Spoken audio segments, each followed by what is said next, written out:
students, today in our economic class, we'll cover positive economy and normative economy. So let's see what is positive economy first. Positive economy is what is. What does it means? It means a current situation of the economy. Okay, what is it is related to current situation of the economy. मतलब जो current situation चल रही होती है, जो हालात हो रहे होते हैं, उस चीज़ को हम क्या बोलते हैं? Positive economy. और नॉर्मेटिव इकोनॉमी क्या है? What ought to be. मतलब it is related to ideal. Ideal मतलब the best situation which economy can have. जो बेस्ट सिचुएशन इकोनॉमी हो सकती है, उस सिचुएशन को हम बोलते हैं normative economy. Okay, it is related to ideal situation of the economy. So now we will take an example for positive economy. As I have told कि positive economy क्या होती है? a current situation. जो भी कुछ current situation चल रही होती है उसे हम positive economy बोलते हैं. उसका example अगर हम लें, the population of our country. अब हमारी country की जो population है वो तो actual में उतनी ही है ना, तो वो क्या हो गई? वो positive economy हो गई. सही, मतलब उसको हम ऐसा ना कह सकते हैं नहीं 1 करोड़ है या 4 करोड़ है, वो तो जितनी है ही, तो उसे क्या है? वो हमारी पॉजिटिव इकोनॉमी हो गई. और second example, rate of poverty is increasing day by day. कि जो रेट ऑफ पॉवर्टी है यानी कि गरीबी रेखा जो है वो दिन प्रतिदिन बढ़ती जा रही है, तो वो क्या हो गया? वो भी पॉजिटिव इकोनॉमी ही हो गई, है ना. अब हम आते हैं नॉर्मेटिव इकोनॉमी पे, जो मैंने आपको अभी बताया कि व्हाट ऑट टू बी, कि क्या होनी चाहिए, क्या बेस्ट सिचुएशन होनी चाहिए, वो हमारी नॉर्मेटिव इकोनॉमी होती है. It is related to ideal situation of the economy. Example के तौर पे, the government should implement a new package of program for removing poverty. मतलब हम ये चाहते हैं कि गवर्नमेंट को ऐसे अच्छे पैकेजेस निकालने चाहिए जिससे पॉवर्टी हटे. मतलब ऐसे कुछ पैकेज का ऐलान करना चाहिए, तो उससे क्या होगा? जो हमारी मतलब जो पॉवर्टी है उसको काफ़ी हेल्प मिलेगी, सही रहेगी. More and more minimum programme should be adopted. और हमें कुछ ना कुछ ऐसे प्रोग्राम्स अडॉप्ट करते रहना चाहिए जिनसे कि हमारे इकोनॉमी की सिचुएशन बेस्ट हो. ठीक, अब इसके बाद हम लोगों ने पीछे जो पढ़ा है, जैसे सेंट्रल प्रॉब्लम पढ़ ली हमारी इकोनॉमी की, और आपका टाइप ऑफ इकोनॉमी पढ़ लिया. अब इसके अंदर, और ये आज पॉजिटिव और नॉर्मेटिव इकोनॉमी भी हम लोगों ने देख लिया. अब इसके अंदर कुछ एक टर्म्स हैं जो मैंने यहाँ पे 3 टर्म्स लिए हैं, जो हम इसको देखेंगे कि ये क्या होते हैं. जैसे आपको फर्स्ट टर्म है स्केर्सिटी. स्केर्सिटी मतलब लिमिटेशन. किसी भी चीज़ की कमी को हम क्या कहते हैं? स्केर्सिटी. मतलब कोई, अब आपको पता ही है, हम शुरू से पढ़ते आ रहे हैं अपनी इकोनॉमी में कि भाई हमारे यहाँ सारी चीज़ें लिमिटेड है ना, लिमिटेड रिसोर्सेज हैं, तो उनको क्या बोलते हैं? स्केर्सिटी. मतलब स्केयर रिसोर्सेज अगर कोई बोले तो आप समझ जाओ कि लिमिटेड रिसोर्सेज, जहाँ पे कमी है रिसोर्सेज की.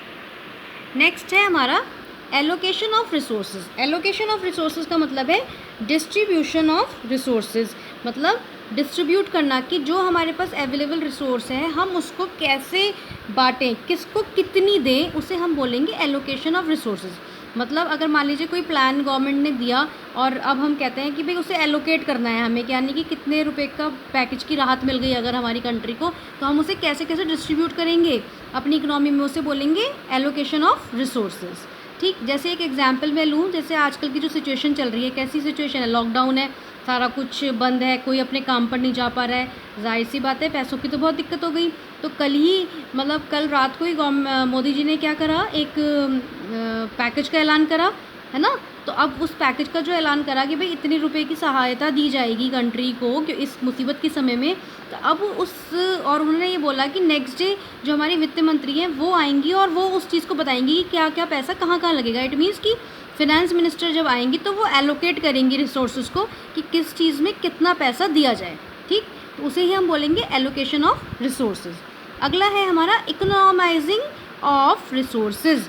इसका मतलब क्या होता है? Fully utilization of resources. मतलब जितने हमें रिसोर्सेज मिले हम उसका फुल्ली यूटिलाइज करें, उसे कहते हैं. अब सपोज़ करो कि हमें 10 लाख रुपए का पैकेज मिल गया. अब हम ऐसा थोड़ा ना करेंगे कि 10 लाख रुपए का पैकेज मिल गया लेकिन हमने उसमें सिर्फ 7 लाख रुपए खर्च करे और बाकी हमने रख दिए, तो वो गलत है. हमें तो जितना रिसोर्सेज आई हमारे पास उस पूरे का ही यूज़ करना है ना. जैसे हमने PPC में पढ़ा था, आपको मैंने पढ़ाया था प्रोडक्शन पॉसिबिलिटी कर्व. उसके अंदर क्या था कि भाई 10 जितने का भी मैंने आपको बताया था कि 10 यूनिट्स अगर हमें बनाना है कॉर्न और क्लोथ, तो हमने उसमें देखा कि हम किस चीज़ को कितना बनाएं, है ना, और हमने उसे फुल्ली यूटिलाइज करा उस रिसोर्स को, तो वो क्या था हमारा इकोनॉमाइजिंग ऑफ रिसोर्सेज। क्लियर। तो अगर हम इसको दोबारा देखें तो पॉजिटिव इकोनॉमी का मतलब हो गया व्हाट इज़, मतलब करंट सिचुएशन जो चल रही है, और नॉर्मेटिव इकोनॉमी का मतलब हो गया best situation economy can have, कि भाई जो भी बेस्ट सिचुएशन इकोनॉमी की हो उसे हम नॉर्मेटिव इकोनॉमी बोलते हैं। आप इस चीज़ को इतना ही याद रखोगे तो आपके लिए काफ़ी रहेगा। और अब इसको आप नोट करिए और हम इसके क्वेश्चन आंसर्स करवाएंगे। मैंने आपको जो चैप्टर भी सेंड करा है उस चैप्टर को भी आप इसको पूरा रीड आउट करिए, फिर हम नेक्स्ट चैप्टर लेंगे, नेक्स्ट वीडियो में सेकंड चैप्टर स्टार्ट करेंगे अपना। उससे पहले हम इसकी एक्सरसाइजेस करेंगे। जो आपको एक्सरसाइज दी गई हैं आप उनको पहले खुद भी करने का ट्राई करिए कि आप कैसे कर सकते हैं या क्या लिखेंगे इसमें, आपकी तरफ से बेस्ट आंसर क्या हो सकता है। फिर मैं तो आपको उसको फर्स्ट चैप्टर है इसलिए मैं आपको करवाऊंगी, सो दैट आपको पता रहे कि हमें अपने आंसर्स किस तरह से लिखने हैं।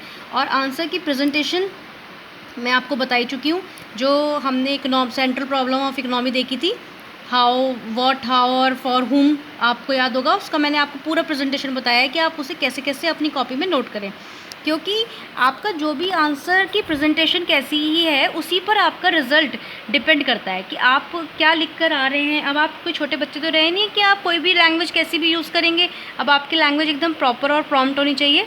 तो उसके लिए आपको ये चीज़ देखनी पड़ेगी कि आपका जो आंसर हो कितना प्रेजेंटेबल हो। यही आपको 12th क्लास में भी हेल्प करेगा और यही आपको 11th क्लास में भी हेल्प करेगा। Okay, so this is enough for today. Have a nice day. Thank you.